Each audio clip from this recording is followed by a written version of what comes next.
Welcome back to my channel. I'm here to read you today's Reddit post. Oh man, I hate this one.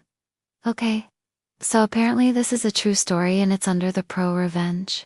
So, I hate my sister and ex-husband for ruining my life. Am I the villain? So Opie is looking for relationship advice. But I think Opie needs anger management advice. Because this is definitely a tale of a very angry woman. So, let's jump into it. So, I'm 26 years old, and this is the most painful story of my life. A story that still keeps me up some nights wondering if I was the villain or just another pawn. I fell in love with someone I was never supposed to touch.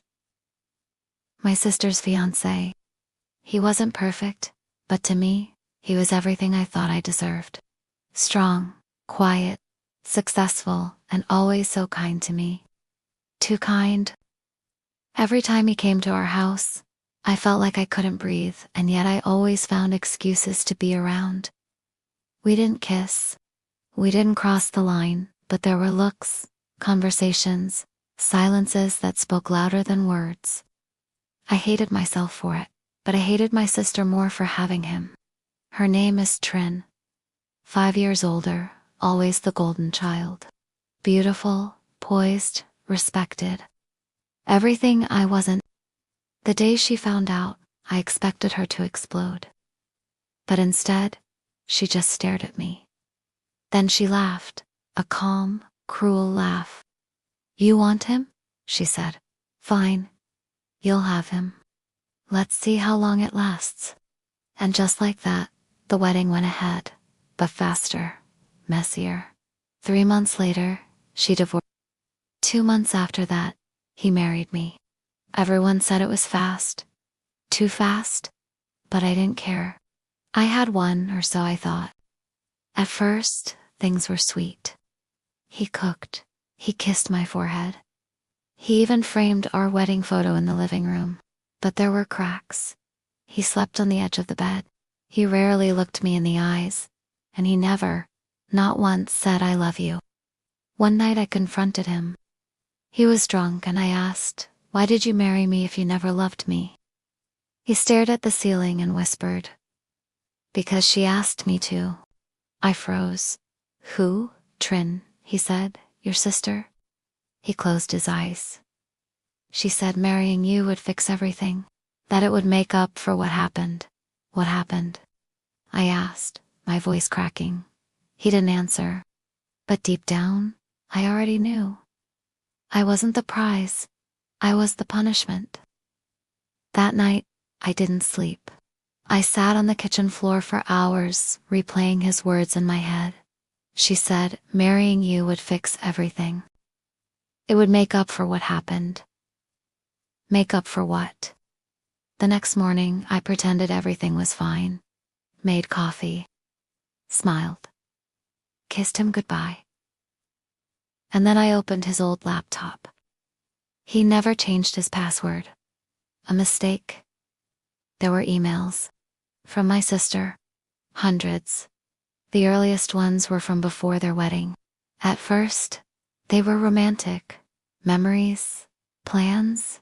Inside jokes. Then they turned darker. "I don't care about your guilt. She ruined everything. Let her feel what I felt. Marry her. Make her live in the silence I lived in." It wasn't just betrayal. It was orchestration. Calculated. Cruel. Turns out I wasn't the one who stole him. He had cheated on Trin with me first. Emotionally, maybe more. But she never confronted me. She waited. And when the time came, she gave me what I wanted, knowing it would rot me from the inside out. The worst part, the emails didn't stop after the wedding. They were still talking, still laughing, still in love. I didn't cry. I didn't scream. I just packed. I wrote one email, not to him, not to her, but to their entire family, parents, cousins, aunties, uncles. Attached were screenshots of the emails. And the line, Here's what your perfect children built together. I'm done being their scapegoat. I left the house that afternoon, filed for divorce the next morning. Didn't ask for a penny, didn't take the furniture, only kept my name. She tried to contact me, called, emailed, even sent flowers. We can talk, she wrote. You're still my sister. But she lost the right to call me that. Because sisters don't build prisons for each other and call it love. It's been almost a year. I live in a small apartment now. I work as a freelance designer. And for the first time in my life, I feel clean. Not because I'm perfect, but because I walked away from a man who used me, from a sister who broke me, from a story they wrote for me. Without my permission. Wow, whoa, okay. First off, am I the only one who thinks that OP and her sister are basically the same person? Like, I know OP says she hated her sister more, but they both wanted the same thing. They both orchestrated the destruction of a marriage. They both betrayed this poor guy.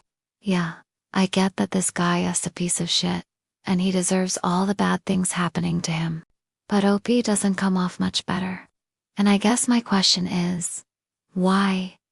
Why does OP hate her sister so much? It seems like OP is just jealous of everything her sister has, which I totally get. Like, I remember being younger and thinking my sister was so beautiful. And so I was like, I wish I could look like her. But now I realize we just look different. And I think that's okay. And it sounds like Trin may have also struggled with insecurities about herself, because she spent so much time comparing herself to Ope. Both sisters want the same things.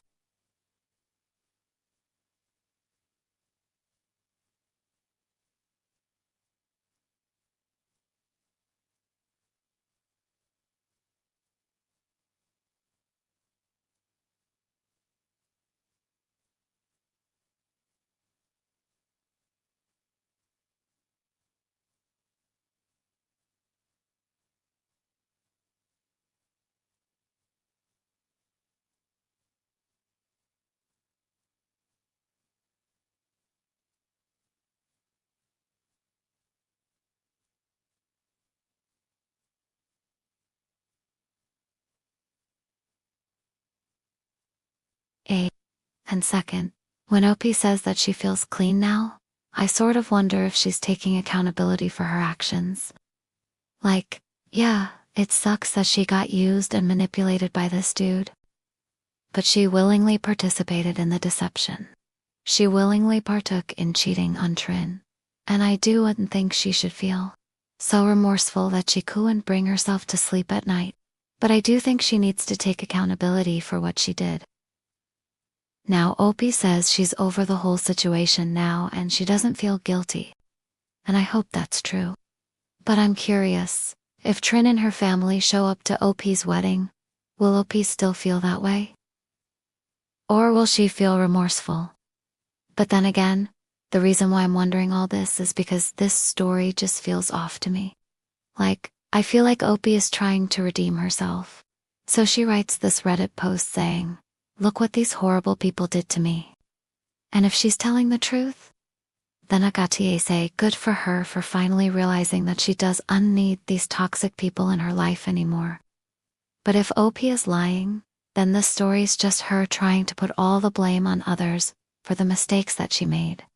So yeah, OP, I think you really need to ask yourself, who is the real villain here? And I appreciate you sharing your story with us. That's all for me today. I hope you have a wonderful rest of your day.